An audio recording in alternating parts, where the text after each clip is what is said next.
Hi, this is just a short video to address a couple of questions from students and a couple of questions I've found on various online forums as well. There seems to be several people all at the same time asking about playing and pain. So we're going to have a quick look at left hand technique and how we can go about improving it so that we avoid pain. So, first thing, don't let the neck drop into this bit of your hand here. People will do it, you will see people do it. It's not good. The reason it's not good is, say to fret a C7 chord, I've got to bend my finger right, it's fully bent, it can't go any further just to play that chord. Now what we really want is for our joints to be somewhere around the middle of their range of movement. That's when they work most efficiently. So my arm can go from there to here. Somewhere around the middle of the range of movement is about 90 degrees at my elbow. My wrist can go from there to there. Somewhere around the middle of that is pretty much straight. Same with all of our joints in our body. We work most efficiently when we're not trying to do things with our arms bent fully or straightened fully. And that's when you injure yourself. It's when you bring tension in that you don't need. So I'm going to get the neck out of there. Now that might mean putting my thumb behind the neck. It might not. It's a bit of a red herring when people talk about the thumb going over the neck.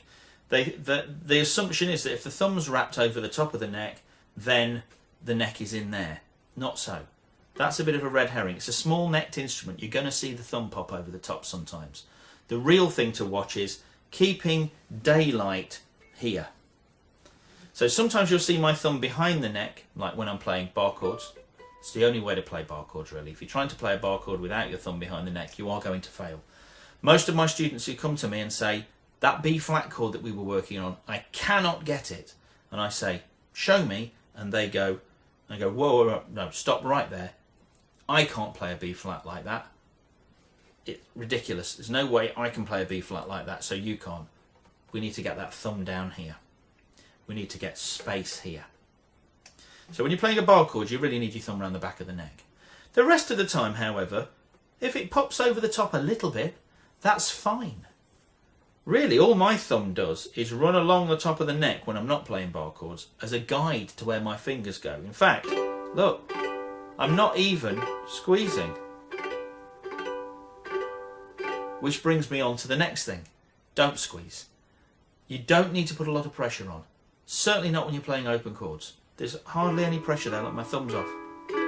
If you can't do that and your uke's not well set up, then get your uke set up. Get a nice low action.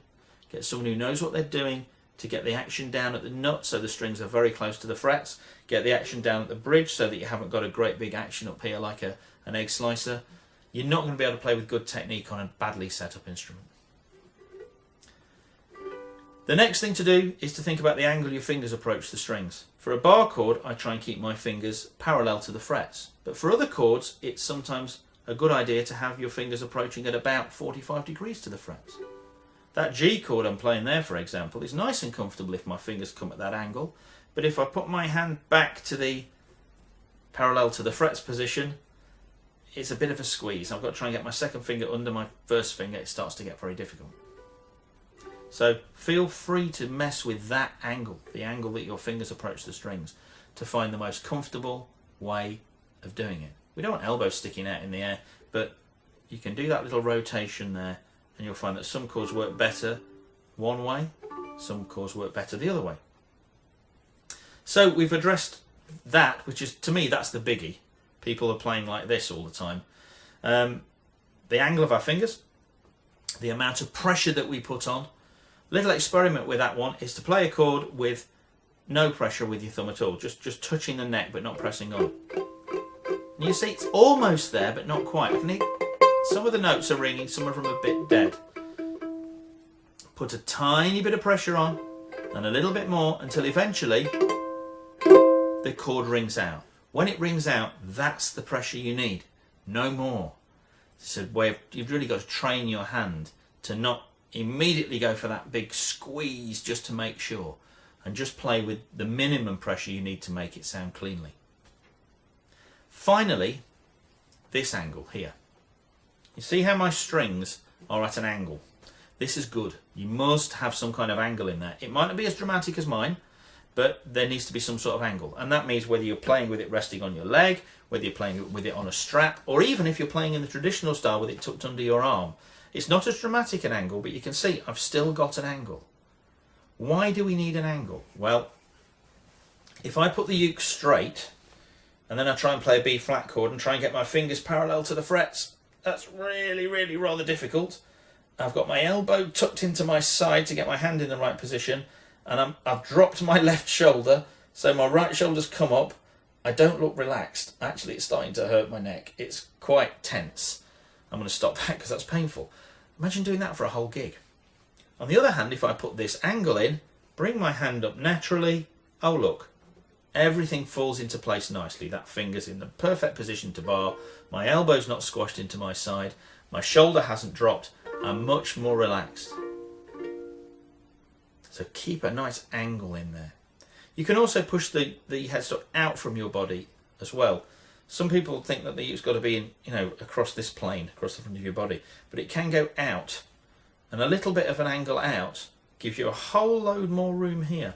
So don't be afraid to move in and out a little bit. And that's the key thing, of course. No one position is perfect all of the time. You're going to need to get used to moving around while you're playing, adjusting the angle of your uke, adjusting whether it's forward from you or back to you or up and down, whether your fingers are parallel or they're coming in at an angle. All of these things get adjusted while you're playing. And this is good because if you stay in one fixed position all the time, that's another great way to injure yourself. Try and get your shoulders mobile as well when you're playing so that you're not just sort of frozen like this while you're playing. Try and keep everything so that it can be a little bit fluid and a little bit in motion all the time. So when I'm playing, I'm quite often just rocking backwards and forwards a little bit in time with the music, and I might find that the uke moves a little bit or my hand position moves a little bit. Everything's on the move, and it means when I finish playing I don't suddenly go, if you fall asleep and you don't move your arm, you wake up in the morning and it takes you half an hour to get your arm moving again because you've slept on it all night. If you do a long gig where everything's tight like that, at the end of the gig you are going to go, oh crikey, I've locked up in this position.